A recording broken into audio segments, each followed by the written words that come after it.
Bonjour à tous, aujourd'hui je vous retrouve dans un épisode de Book Time et aujourd'hui je vais vous faire la lecture de poèmes du livre Alcool de Guillaume Apollinaire. Alors tout d'abord, le premier poème s'appelle Obald chanté à l'état un an passé. C'est le printemps vient en paquette te promener au bois joli, les poules dans la cour aux caquettes, l'aube au ciel fait de roses plis. L'amour chemine à ta conquête, Mars et Vénus sont revenus, ils s'embrassent à bouche folle devant des sites ingénus où, sous les roses qui feuillolent, de beaux dieux roses dansent nus. Viens ma tendresse et la régence de la floraison qui paraît. La nature est belle et touchante. Pensées flottent dans la forêt. Les grenouilles humides chantent. Beaucoup de ces dieux ont péri. C'est sur eux que pleurent les sols.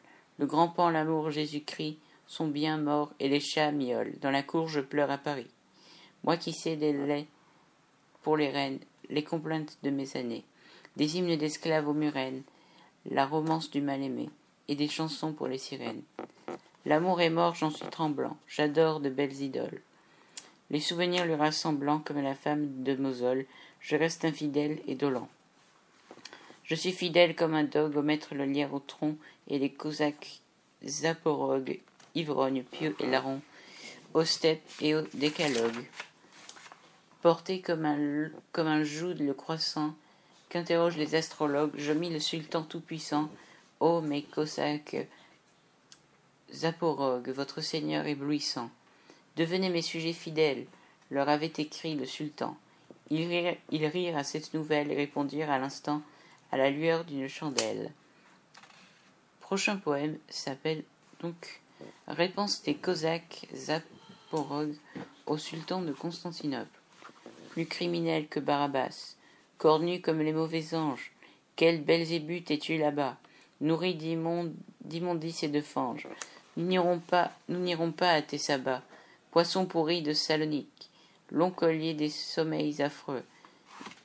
Dieu arraché à coups de pique, ta mère fit un paix foireux, et tu naquis de sa colique.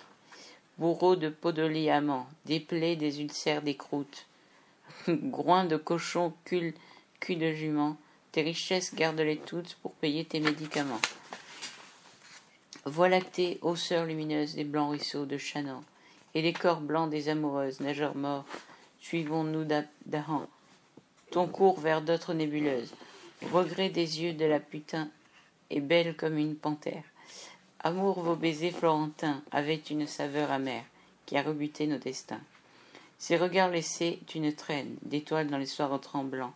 Dans ses yeux nageaient les sirènes, et nos baisers mordus sanglants faisaient pleurer nos fées marraines. Mais en vérité, je l'attends, avec mon cœur, avec mon âme. Et sur le pont, t'es revient tant. Si jamais revient cette femme, je lui dirai, je suis content, mon cœur et ma tête se vident. Tout le ciel s'écoule par eux, ô mes tonneaux d'Anaïdes. Comment faire pour être heureux comme un petit enfant candide? Je ne veux jamais l'oublier, ma colombe, ma blancherade, ô Marguerite exfoliée. Mon île loin, ma désirade, ma rose, mon giroflier. Les satyres et les pyrostes, les égypans, les feux follets, les d'instinct damnés ou faustes. La corde coud comme à Calais, sur ma douleur quel holocauste. Douleur qui double les destins, la licorne et le capricorne, mon âme et mon corps incertains, te fuient au bûcher divin, corne des astres et des fleurs du matin. Malheur, Dieu pâle aux yeux d'ivoire, tes prêtres fous t'ont-ils paré, tes victimes en robe noire ont-elles vainement pleuré. Malheur, Dieu, qu'il ne faut pas croire. Et toi qui me suis en rampant, Dieu de mes dieux, mort en automne, tu mesures combien d'empans j'ai droit que la terre me donne au bon nombre, ô mon Dieu serpent. Au soleil, parce que tu l'aimes, je t'ai mené, souviens-t'en bien, ténébreuse épouse que j'aime. Tu es à moi en n'étant rien, ô mon ombre en deuil de moi-même. L'hiver est mort tout enneigé, on a brûlé les ruches blanches. Dans les jardins et les vergers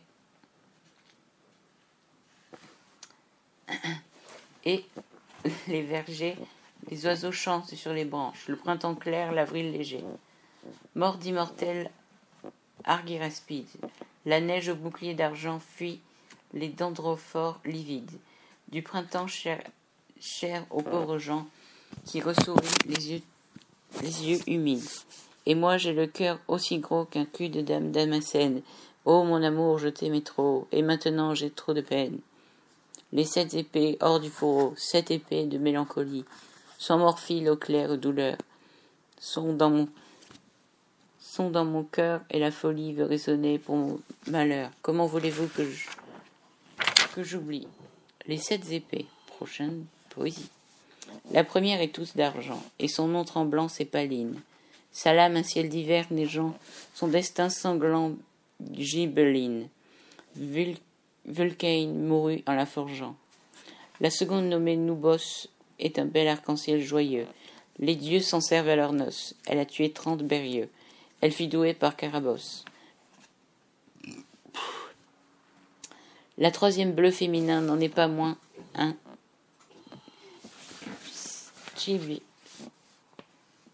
briatique, appelé Lule de Faltenin, et que porte sur une nappe l'Hermès Ernest devenu nain. La quatrième Malouraine est un fleuve vert et doré. C'est le soir quand les riveraines baignent leur cœur adoré, et des chants de rameurs s'y traînent.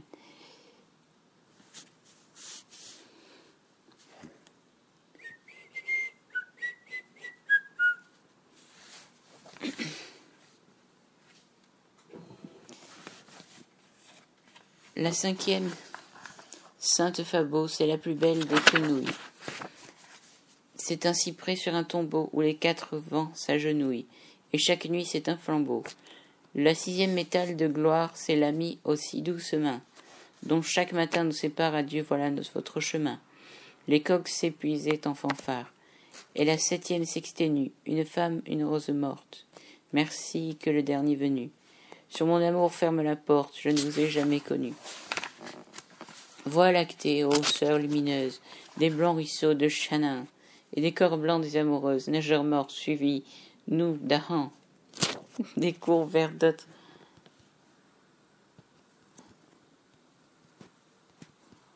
Des cours vers d'autres nébuleuses.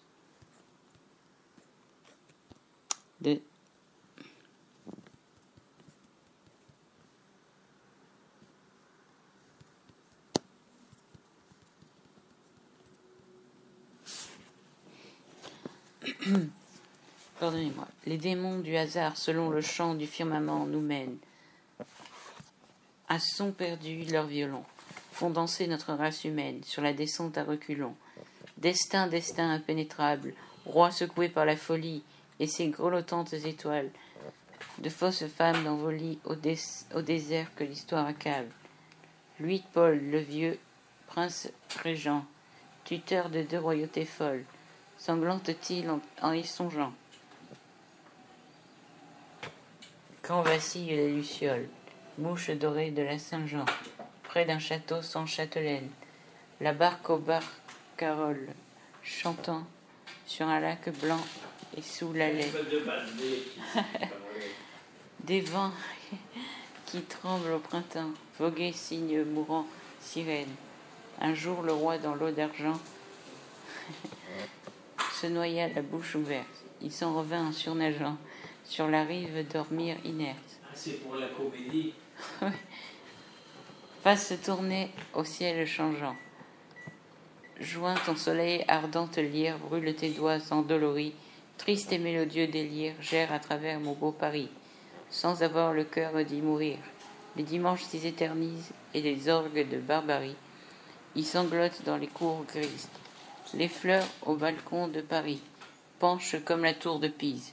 Soir de Paris ivre du Rhin, flambant de l'électricité, les tramways feu vert sur les chines. Musique au long des portées déraille leur folie de machine. Les cafés gonflés de fumée crient tout l'amour de leurs tziganes, de tous leurs siphons enrhumés, de leurs garçons vêtus d'un pagne vers toi que j'ai tant aimé, moi qui sais des laits pour les reines, les complaintes de mes années, des hymnes d'esclaves aux murènes, la romance du mal-aimé, et des chansons pour les sirènes. Les L'école chic. Le pré est vénéreux mais joli en automne. Les vaches y paissant lentement s'empoisonnent. Le col chic couleur de cerne et de lilas qui y fleurit tes yeux sont comme cette fleur-là. Violâtre comme leur cerne et comme cet automne, ma vie pour tes yeux lentement s'empoisonne. Les enfants de l'école viennent avec fracas.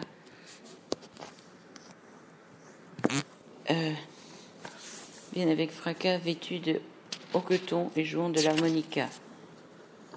Ils cueillent les colchiques qui sont comme des mères, filles de leurs filles et sont couleur de tes paupières, qui battent comme les fleurs battant au vent d'aimant.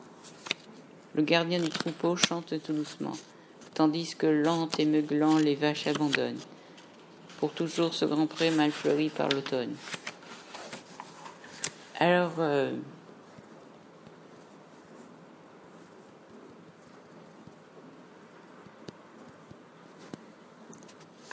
peut-être que dans quelques instants,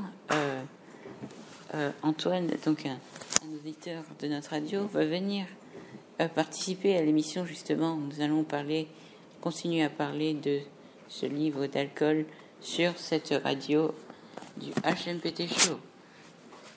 Et en attendant, je vais vous lire un poème qui s'appelle Palais, destiné à Max Jacob. Vers le palais de Rosemonde, au fond du rêve, mes rêveuses pensées pieds nus vont en soirée. Le palais dont Dieu roi comme un roi nu s'élève. Des chairs fouettées des roses de la roseraie.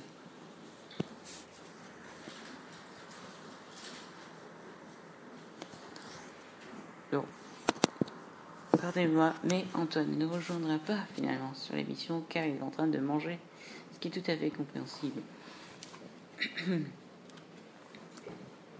On voit venir au fond du jardin mes pensées qui sourient du concert joué par les grenouilles. Elles ont envie des cyprès grandes quenouilles, et le soleil miroir des roses s'est brisé. Le stigmate sanglant des mains contre les vitres. Quel archer mal blessé du couvent le troua. La résine qui rend amer le vin de Chypre. Ma bouche aux agapes d'agneau blanc l'éprouva. Sur les genoux pointus du monarque adultère, sur le mets de son âge et sur son 31, Madame Rosemonde roule avec mystère. Ses petits yeux tout ronds pareils aux yeux des dame de mes pensées au cul de perles fines, dont ni perle ni cul n'égale l'Orient. Qui donc attendez-vous de rêveuses pensées en marche à l'Orient? Mes plus belles voisines. Toc toc, entrez dans l'antichambre, le jour baisse. La veilleuse dans l'ombre est un bijou d'or cuit. Pendez vos têtes au pater par les tresses. Le ciel presque nocturne a des lueurs d'aiguilles. On entra dans la salle à manger les narines. Reniflait une odeur de graisse et de graillon. On eut 20 potages, dont 3 couleurs d'urine. Et le roi prit 2 œufs pochés dans du bouillon. Puis les marmitons apportèrent les viandes. Des rôtis de pensées mortes dans mon cerveau, mes beaux rêves mornés en tranches bien saignantes, et mes souvenirs faisant des angivaudos, angolivo. Or, ces pensées mortes depuis des millénaires avaient le fade goût des grands mammouths gelés. Les os sous songe creux venaient des ossuaires, en danse macabre au pli de mon cervelet. Et tous aimaient crier des choses non pareilles. Mais nom de Dieu, ventre affamé n'a pas d'oreille, et des convives mastiqués à qui mieux. Ah, nom de Dieu, qu'ont donc crié ces entrecôtes, ces grandes pâtées, ces os à moelle et mirotons. Langue de feu, où sont-elles mes pentecôtes, pour mes pensées de tout pays, de tous les temps? Chante, est l'unique cordeau des trompettes marines. Crépuscule, à Mademoiselle Marie Laurencin. Florée par les ombres des morts, sur l'herbe où le jour s'exténue, l'arlequine s'est mise nue, et dans les temps mire son corps. Un charlatan crépusculaire vante les tours que l'on va faire. Le ciel s'entente et constellé, d'astres pâles comme du lait. Sur les tréteaux d'arlequin blême, saluent d'abord les spectateurs, des sorciers venus du bohème, quelques fées enchanteurs.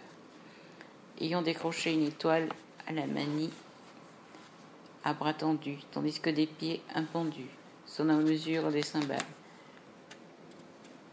L'aveugle berce un bel enfant, la biche passe avec ses fans.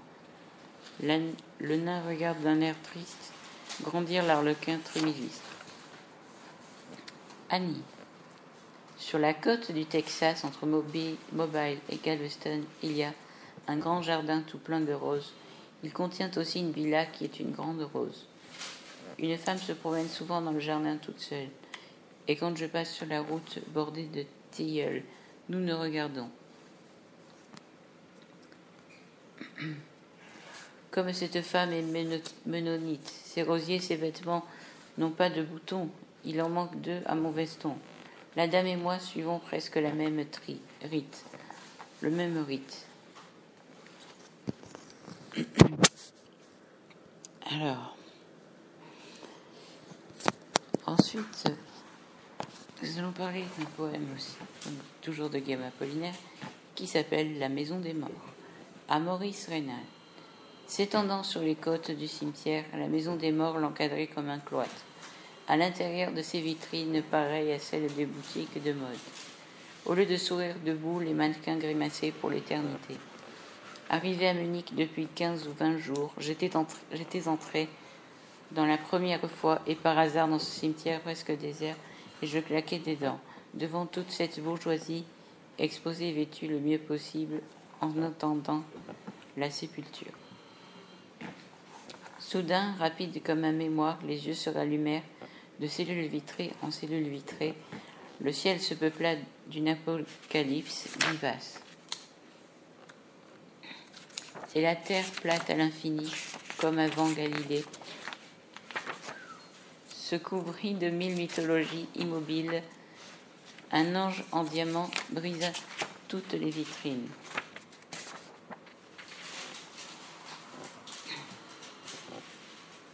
Et les morts m'accostèrent avec des mines de l'autre monde, mais leurs visages et leurs attitudes devinrent bientôt moins funèbres.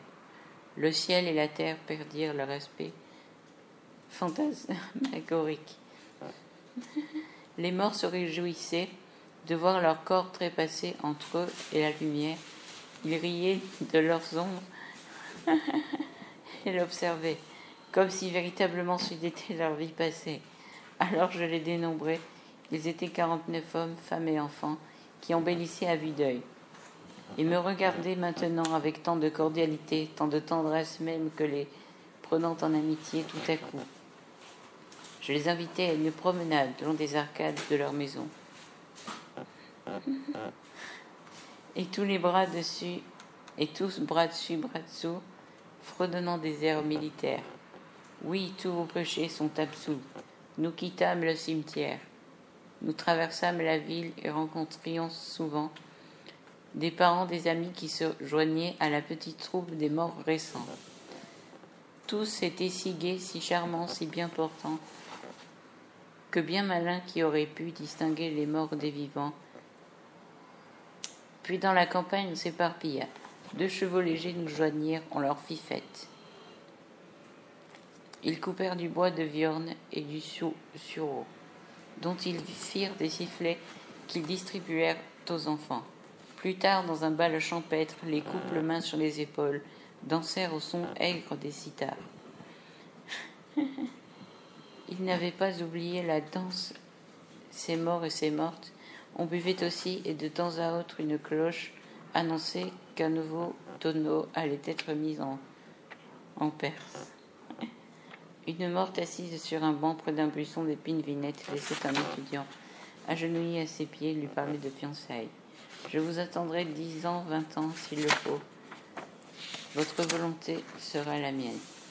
Je vous attendrai toute votre vie, répondait la morte. Des enfants de ce monde ou bien de l'autre chantaient de ces rondes, aux paroles absurdes et lyriques qui, sans doute, sont les restes des plus anciens monuments poétiques de l'humanité. L'étudiant passa une bague à l'annulaire de la jeune morte. Voici le gage de mon amour, de nos fiançailles. Ni le temps ni l'absence ne nous feront oublier nos promesses. Et un jour nous aurons une belle noce, des touffes de myrte à nos vêtements et dans vos cheveux, un beau sermon à l'église. De longs discours après le banquet et de la musique, de la musique. Nos enfants, dit la fiancée, seront plus beaux encore. Hélas, la bague était brisée.